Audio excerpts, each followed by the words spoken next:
Hello there guys, and welcome back to How to Feed the Beast in Minecraft. Today we're carrying on with one of our most expensive and ambitious projects yet, thanks to Gregtech, which is the lightning rod, but before we can build it we're going to need to make another machine so that we can make our iridium plates. The machine we're going to build today is the Implosion Compressor.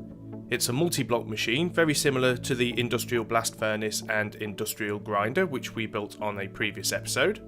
It's a low voltage machine, so only requires 32 EU per tick, and also requires industrial TNT to power. So let's head on over to the workshop and build one of these. Now luckily the Implosion Compressor isn't that difficult a machine to build, certainly not nearly as difficult and complicated as the lightning rod, which is giving me nightmares. So what we're going to need at the crafting table is a compressor, which we've built before. We're going to need an advanced machine block, two of them actually, top and bottom, two electronic circuits left and right, and the four corners we're going to fill with advanced alloys, and that will give us our Implosion Compressor. We're also going to need 8 standard machine casings and 18 reinforced machine casings. Those are the same machine casings that we used for the original blast furnace, the industrial blast furnace, the industrial grinder, and when we upgraded our industrial blast furnace in the last video. Okay, so here we are outside. I've made a couple of changes since the last video. First of all, I've now replaced the MFE with an MFSU, which is now supplying the industrial blast furnace and the industrial grinder. There is a MV transformer in the way because both of these machines run on medium voltage, which is 128 EU per tick. Any more and they would explode, and the MFSU outputs 512 EU per tick, so the transformer's stepping that down. And the power for these are now coming from the solar panels on the roof via a cable under the ground. I've repurposed my thermal generator, which is now connected to another MFSU, which is filling up very, very slowly, but it is filling up. And again, the MFSU outputs 512 EU per tick, which we're dropping down to 128 via a medium voltage transformer, and then further dropping down to 32 with a low voltage transformer. And that's the output we are going to be using for our Implosion Compressor. So, what we need is our standard machine casings, which are the sort of lighter ones, and the reinforced machine casings, which are the darker ones. I'm going to build it about here, I think. Right, okay, so the pattern for this one, you need 4 of the standard machine casings in the 4 corners. Then the rest of the bottom layer is made with the reinforced machine casings. The side walls are all made with the reinforced machine casings. A hollow slot in the middle. Then you need the standard machine casings again in the 4 top corners. And then the entire rest of the top layer is made with the reinforced machine casings. So you should have something that looks like this. It's a 3x3 block, mainly made out of reinforced casing, with a hollow block in the middle, and the 8 corners are made with standard machine casings. So let's get up onto the top. I'm going to use some scaffold because it is great stuff for this kind of thing. And we've got our Implosion Compressor. Now this block needs to go on the top in the middle. That's where it's going to live. If we right click, we get our interface. There we go. Now it does need power, and we've got our power ready to go in. So let's connect that up with some glass fiber cable. Always use glass fiber cable if you can, just because it's going to save you a lot of problems later when you might be losing power. So there we are, we have power going into our Implosion Compressor. Now we also need industrial TNT.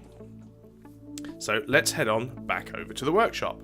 Now I already have some industrial TNT, but for those of you that haven't made it before, I'm going to show you how to make TNT. It's actually quite simple. You're going to need sand and gunpowder.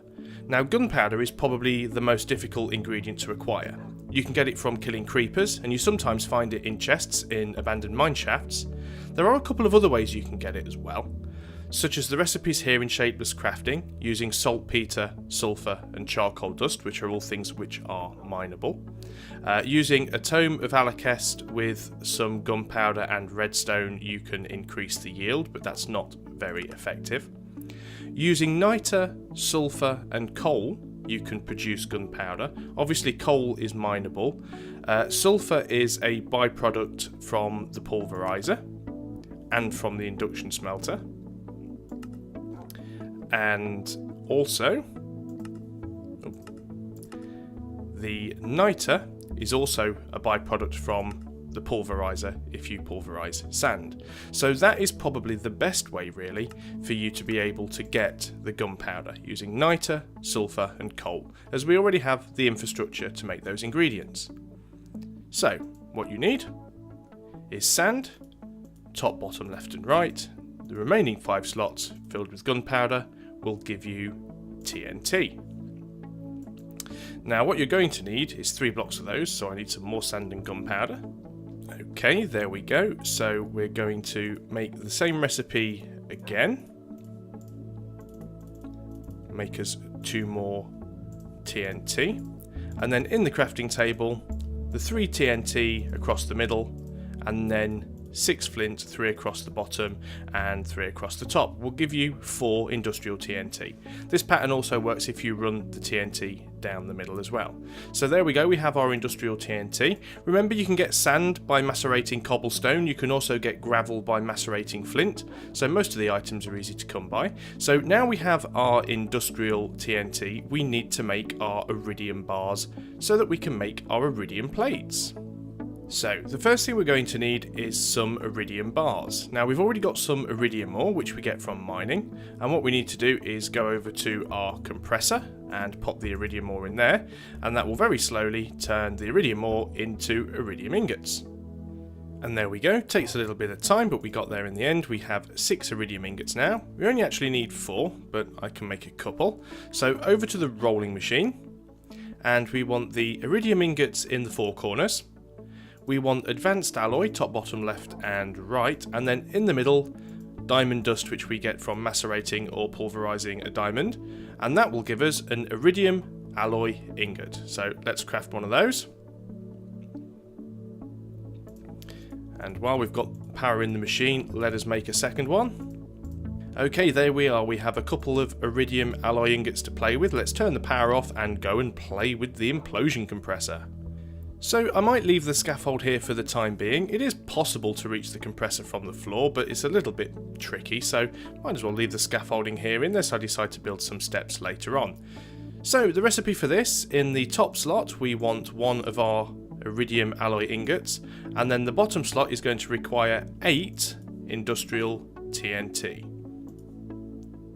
There we go, boom, and we get an iridium plate and some dark ashes as a byproduct. So there's another iridium alloy ingot, 5 more industrial TNT, and there we go, another iridium plate and some more dark ashes. We're not too bothered about the dark ashes for now, but we're going to need lots of the iridium plates in the construction of our lightning rod. So there we go. So now we have another interesting and exciting machine from the Gregtech mod, and while this one isn't too expensive or difficult to build, it is required for a lot of the more advanced machinery later on within the Gregtech mod. Now the lightning rod is very expensive and very tricky to build, so we're working our way towards it slowly. But I hope as always that you found this video informative and entertaining, and if you have, please like, share and subscribe because it really helps the channel to go. Over the next few videos we will be continuing to build the machines and items we need to make our lightning rod, and hopefully by next week we should have it up and running. So guys, thanks for watching. Until next time, I've been UnstableVoltage, this has been How to Feed the Beast in Minecraft, and I'll see you on the next video. So goodbye for now.